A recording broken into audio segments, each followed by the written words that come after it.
আমাদের ঝাড়খণ্ড আর বিহার রাইডের প্রথম দিনের লাস্ট বা 4th এপিসোড। আর এখন আমরা কুস্টি ফলস থেকে জাস্ট বেরিয়েছি। এখন বাজে মোটামুটি 4:30 কাছাকাছি। আর আমাদের ডেস্টিনেশন হচ্ছে এখন দেওঘর, কারণ আজকে স্টে আমাদের আছে দেওঘরে। পরের দিন আমাদের বাবাধাম এবং ত্রিকুট পাহাড় দর্শন আছে, তারপর আমরা চলে যাব রাজগীর।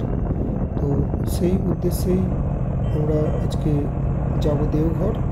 কুস্টি থেকে দেওঘরের ডিস্টেন্স হচ্ছে প্রায় 80 কিলোমিটারের মতো। মোটামুটি আমাকে গুগল যা দেখাচ্ছে যে 2 ঘন্টার মতো টাইম লাগবে। তো সেই মতো আমরা 4:30টার দিকে কুস্টি ফলস থেকে গাড়ি ছেড়েছি। আর পৌঁছাতে দেওঘর মোটামুটি 7টা বাজবে, এটুকু আমরা ধরে নিচ্ছি। যাক, 7টা বাজলেও কোনো ব্যাপার নয়, সন্ধে তো হয়েই এসেছে প্রায়। বেলা যেহেতু ছোটো হয়েছে, অক্টোবর মাস, তাই সন্ধে হয়ে এসেছে। মোটামুটি এই যে রাস্তাটা আমরা কভার করব সেটা প্রায় অন্ধকারেই করতে হবে, যদিও তবে বেশি রাত হবে না, এটাই একটা নিজেদের মধ্যে সান্ত্বনা। তো আমরা এই 79 কিলোমিটার এই রাস্তা অন্ধকার হোক আর যাই হোক, তবে রাস্তা কিন্তু দুর্দান্ত। রাস্তার মধ্যে কোনো রকম সমস্যা বা রাস্তা খারাপ এরকম কিছু নেই। রাস্তা কিন্তু একদম সুন্দর রাস্তা। তো যে কেউ এই রাস্তায় অচেনা লোক হোক বা যাই হোক, আমাদেরও অচেনা, কোনো প্রবলেম হচ্ছে না অ্যাকচুয়ালি। কারণ রাস্তার মধ্যে যদি রাস্তা খুব খারাপ থাকে তো সেক্ষেত্রে গাড়ি চালাতে একটু অসুবিধা হয়, গাড়ির স্পিডও কমে যায়, অনেক সময়ও লাগে। সেই দিক থেকে বলতে পারি যে এই রাস্তাটা অসাধারণ। এখন আমরা গিরিডি রোডটা ধরেছি, গিরিডি হয়ে দেওঘর যাব। কুস্টি ফলস থেকে বেরিয়েছি। তো মোটামুটি আমরা অনেকটা চলে এসেছি, আর সন্ধে প্রায় নেমেই এসেছে। একদম সন্ধে কাছাকাছি আমরা গাড়ি স্টার্ট দিয়েছিলাম, সন্ধে তো প্রায় হয়েই এসেছে দেখা যাচ্ছে। তো এই সন্ধ্যের পরেও কিন্তু যে চারিদিকের যে দৃশ্য অল্প অল্প দেখা যাচ্ছে সেটাও কিন্তু অসাধারণ। তো যাই হোক, চলো আমরা দেওঘরের দিকে এগিয়ে যাই, কারণ ওখানে আমাদের আবার হোটেল বুক করা নেই। যেহেতু হাতে গাড়ি আছে, আমরা জানি যে কোনো জায়গায় গিয়ে আমরা হোটেল বুক করে নিতে পারবো। তো গিয়ে একটু হয়তো সময় দিতে হবে। যাই হোক, আজকে আমাদের এই ভিডিওটা হচ্ছে যে কুস্টি ফলস থেকে গিরিডি হয়ে আমরা দেওঘর পৌঁছানো এবং দেওঘরে গিয়ে হোটেলে স্টে করা। তো চলো এই রাস্তাটা আমরা উপভোগ করি।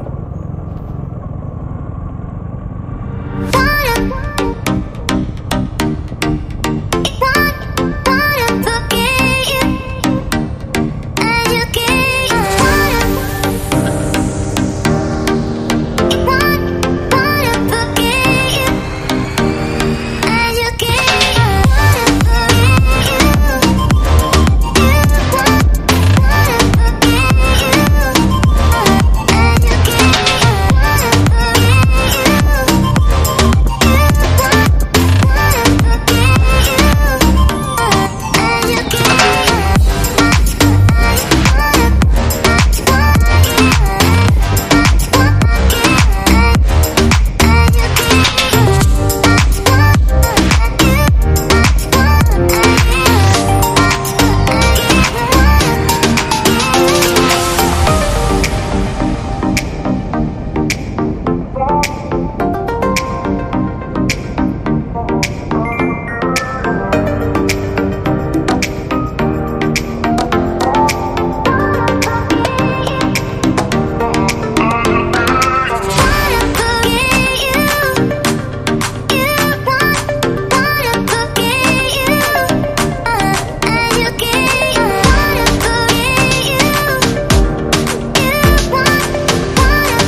এখানে আমরা একটা জায়গায় দাঁড়িয়েছিলাম চা খাওয়ার জন্য।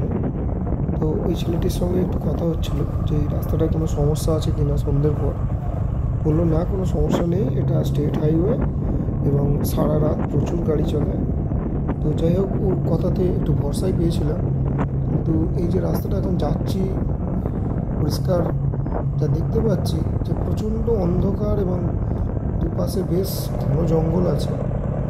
তো একটা ওই সামান্য একটুখানি ঘাঁটি রোড যেটাকে বলে, সেরকমই একটা রোডের উপর দিয়ে আমরা যাচ্ছি, যদিও বেশ ফাঁকা ফাঁকা, তবে প্রচুর ট্রাক আছে রাস্তায়।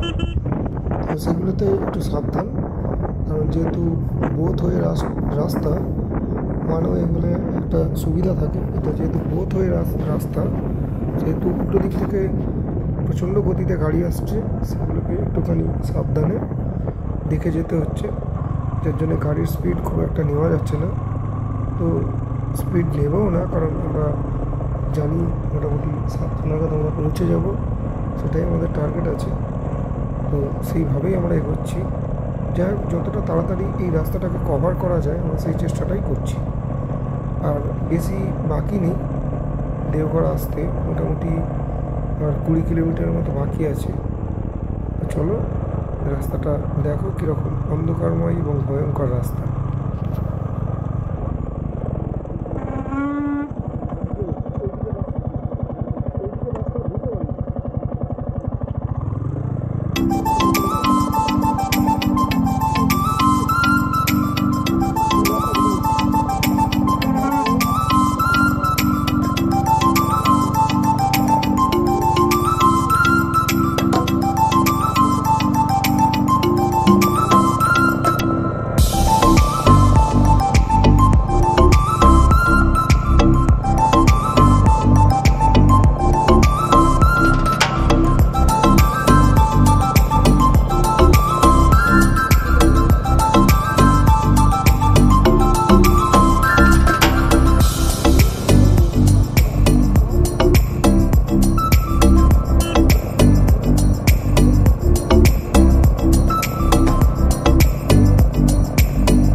আমরা মোটামুটি এখন দেওঘরের একদম কাছে চলে এসেছি, গুগল ম্যাপ যা আমাদের দেখাচ্ছে।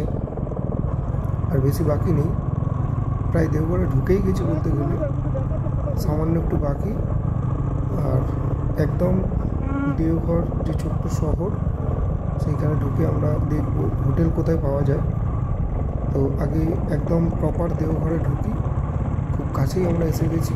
আর এই যে একটা ঢালাই রাস্তা পেয়ে গেছি, তার মানেই বুঝতে পারছি একদম কাছে চলে এসেছি। যাই হোক, এই ঢালাই রাস্তাটা দিয়ে আমরা যাচ্ছি, সম্ভবত কোনো বাইপাস হবে, বুঝতে পারছি না, গুগল যা দেখাচ্ছে তাই যাচ্ছি। তো দেওঘরে একদম প্রায় চলেই এসেছি বলতে গেলে, সেই জন্য আর কোনো ভয়ও করছে না যে কোন রাস্তায় যাচ্ছি। যেহেতু দেওঘরের একদম কাছে দেখতে পাচ্ছি গুগল ম্যাপে, তো সেক্ষেত্রে যেদিকেই যাক না কেন আমরা এখান থেকে দেওঘরের আশেপাশেই কোনো একটা জায়গায় পৌঁছে যাব এটুকু বুঝতেই পারছি। তো এই রাস্তাটা ওই ঢালাই এবং কিছুটা পাকা রাস্তা মিক্স, কিছুটা ওই ঢালাই রাস্তা দিয়ে এসে আবার একটা পাকা রাস্তা পেয়েছি এরকম। তো যাই হোক, দেওঘরের একদম কাছেই আমরা যে আছি সেটা এই দোকানপাট ঘরবাড়ি এগুলো আমাদের জানান দিচ্ছে যদিও। আর বেশ হোটেল বাড়ি এগুলো দেখতে পাচ্ছি। মোটামুটি যে ফাঁকা রাস্তাটা এতক্ষণ এলাম ভয় ভয় ভাব নিয়ে, তো সেই দিক থেকে অনেকটা বেশ স্বস্তি লাগছে।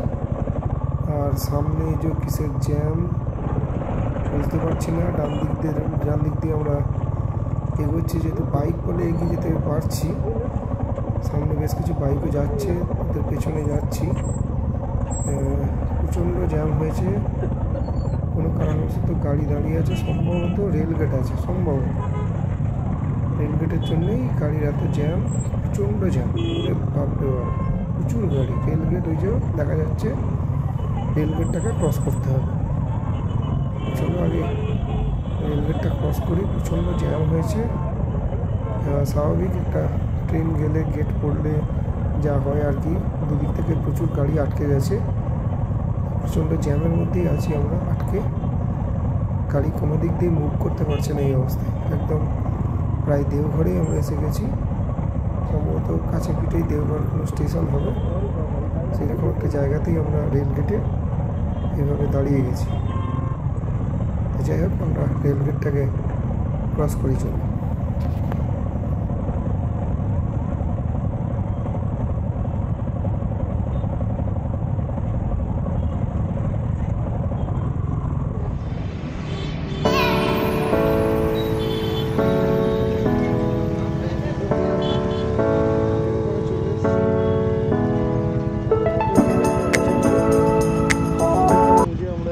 হোটেলে ঢুকবো আর আজকের দিনের মতো রেস্ট নেবো, তারপর আবার আমাদের জার্নি কালকে স্টার্ট হবে। এই হচ্ছে এরিয়া যেখানে বাবাধামের আমরা যাওয়ার জন্য হোটেল খুঁজছি। এই মার্কেটের ভেতরে বেশ কিছু হোটেল আছে, দেখি কোন হোটেলটায় আমরা থাকতে পারি। অবশেষে পেয়ে গেছি আমাদের থাকার জন্য। এই যে এই হোটেল, ভগবান রামেশ্বরম হোটেল। মোটামুটি এই হোটেলটায় অন্তুদা গিয়ে দেখে এসেছে, এবার আমরা গাড়িটাকে পার্ক করব। আর এই হচ্ছে রুমের ভেতর, একদম এই গেট দিয়ে ঢুকেই ডান দিকে সোফা, একটা আলমারি আছে কাঠের, ওয়েল ডেকোরেটেড, একদম ফল সিলিং থেকে শুরু করে লাইট। আর এই হচ্ছে আমাদের শোয়ার জায়গা, টিভি আছে, এসি, এবং ডান দিকে বাথরুম, সেটাও খুব টিপটপ, খুব সুন্দর, একদম পরিষ্কার টিপটপ একটা রুম আমরা পেয়েছি। আর এই রুমের ভাড়া নিয়েছে 1300 টাকা পার নাইট। যাই হোক, সিজন টু সিজন এটা ভ্যারি করে। থ্যাংক ইউ ভিডিওটা দেখার জন্য।